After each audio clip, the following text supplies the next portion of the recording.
संसद का शीतकालीन सत्र अनिश्चितकाल के लिए निलंबित कर दिया गया है। इसका मतलब है कि अब कोई भी पार्लियामेंट्री काम जो है वो आपको खबरों में, सुर्खियों में नहीं नजर आएगा। चलिए, ये तो एक दीर्घकालिक प्रक्रिया है, जैसे चली आ रही है चलती जा रही है। लेकिन एक बात जो सबको खल रही है वो ये कि जिस तरह से बड़े महानगरों में, देश में पोल्यूशन का कहर है, उस पर क्यों नहीं चर्चा हुई।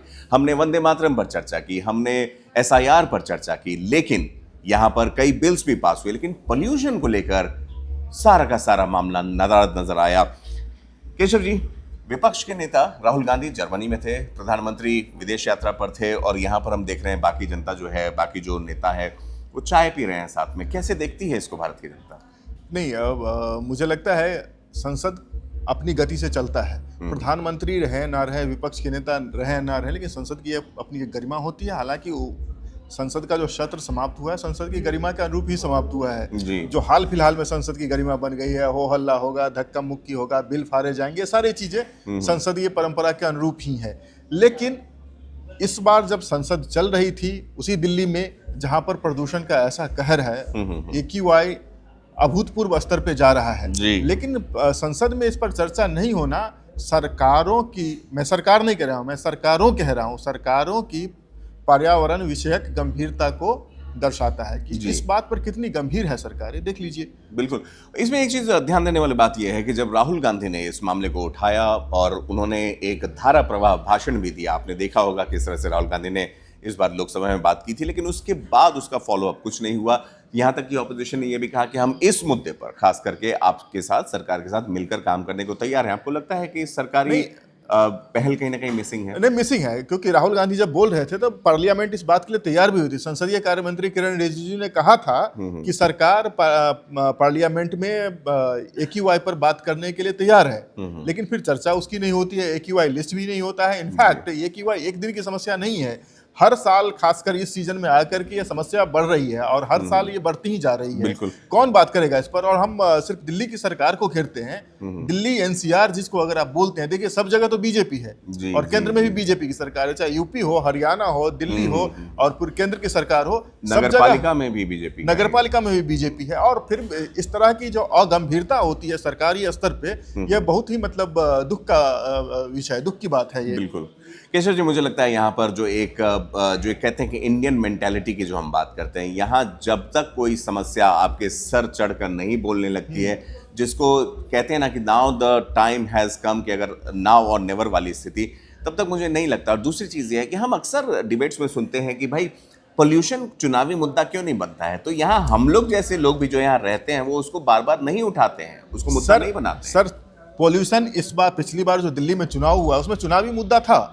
यही बीजेपी यमुना साफ करने की बात कह के आई है, यही बीजेपी पे रही है AQI की बात कर। नहीं, पिछले चुनाव में यमुना फ्रंट पर था, एकदम मुख्य मुद्दों में से एक था यमुना। मुझे नहीं लगता है कि उसको लेकर कोई भी किसी भी तरह का विरोध प्रदर्शन हुआ। एक बार हुआ भी तो कुत्तों के समर्थन में उसको हाईजैक कर लिया गया, दूसरी बार हुआ तो कुछ और मामला आ गया। सर, विरोध प्रदर्शन एक अलग बात है, लेकिन वादे की बात मैं कर रहा हूँ। यमुना की सफाई मुख्य मुद्दा थी पिछली बार के दिल्ली चुनाव में।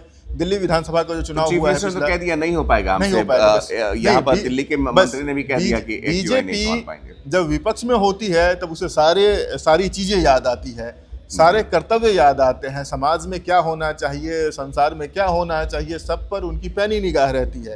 लेकिन जैसे ही वो सरकार में आते हैं सब कुछ एकदम अंडर द कारपेट चला जाता है। तो यही वही वाली बात स्थिति हो जाती है दर्शकों की, everyone wants to go to heaven yet no one wants to die। स्वर्ग सबको जाना है, लेकिन भाई मरने की पहल कौन करे? तो ये जो एक आग का दरिया है जिसको पार करके जाना है, और ये इतने बड़े विशालकाय इस समस्या को संभालना है, चाहे वो यमुना के पोल्यूशन की बात हो। कई ऐसे लोग सामने आए जिन्होंने वो उदाहरण दिए कि हमने इसको फिक्स किया है, बेंगलोर की कई पॉन्ड्स को, नदियों को इस तरह से ठीक किया गया, रिवाइव किया गया है। और यहाँ पर जो व्यक्ति ऐसा कर सकते हैं उनको तो आपने जेल में रख रखा है जी। अब सवाल ये है कि दुबई में आर्टिफिशियल रेन हो सकता है, लेकिन भारत जो दुनिया की चौथी सबसे बड़ी अर्थव्यवस्था है, वो एक आर्टिफिशियल रेन भी अफोर्ड नहीं कर सकती, नहीं करवा पाई। कहाँ हुआ वो? आप समझ लीजिए कि आज के तारीख में दिल्ली NCR में जो बच्चा पैदा ले रहा है वो हर दिन 20 सिगरेट के बराबर धुआं पी रहा है। बिल्कुल 20 सिगरेट के बराबर। देखिए, हम हम अपने नौनिहालों का भविष्य किस तरह से संवार रहे हैं, कौन करेगा ये? ऐसी नहीं चीज़ नहीं, है जिसमें- नौनिहालों की चिंता मुझे नहीं लगता है, बहुत ही दूर की खीर है। यहाँ तो इमीडिएसी में होता है कि हिंदू मुस्लिम सबसे पहले मुद्दा बन जाता है, फिर ये हो जाता है कि वो कब तक बनेंगे, क्या नाम है, लाउड स्पीकर्स कब तक चलाए जाएंगे, ये हो जाता है कि किनको क्या सुविधा दी जाएगी। लेकिन ये मुद्दे जो कहीं ना कहीं चलकर कचोटेंगे हमें, और यही फर्क है भारत और विदेशों में, क्योंकि उन मामलों में आपका पर्यावरण कैसा है, साफ सफाई कैसी है। आप देखिए ऑस्ट्रेलिया में भी बॉन्डी बीच पर हमला होता है, जी। आप म्यूट करके देखिए, एक बार फ्रीज करके देखिए, वो बीच कितना कितना खूबसूरत clean है, है, बिल्कुल। कितना साफ है। जब वहां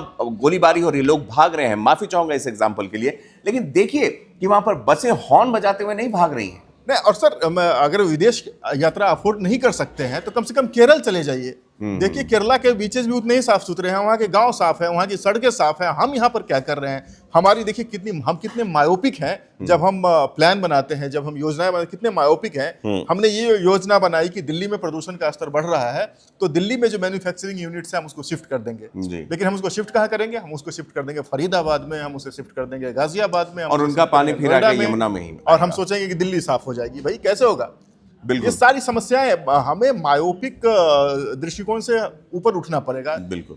चीजों को व्यापकता में समझने की जरूरत है और ईमानदार प्रयास की सबसे सख्त जरूरत है। मैं कहूँगा कि आप ज़रूर एक बार राज्यसभा में दिए गए जावेद अख्तर के उस बयान को सुने, जहाँ पर उन्होंने कहा था कि देश की प्रगति या किसी राज्य की प्रगति उसके जीडीपी की संख्या पर नहीं निर्भर करती है।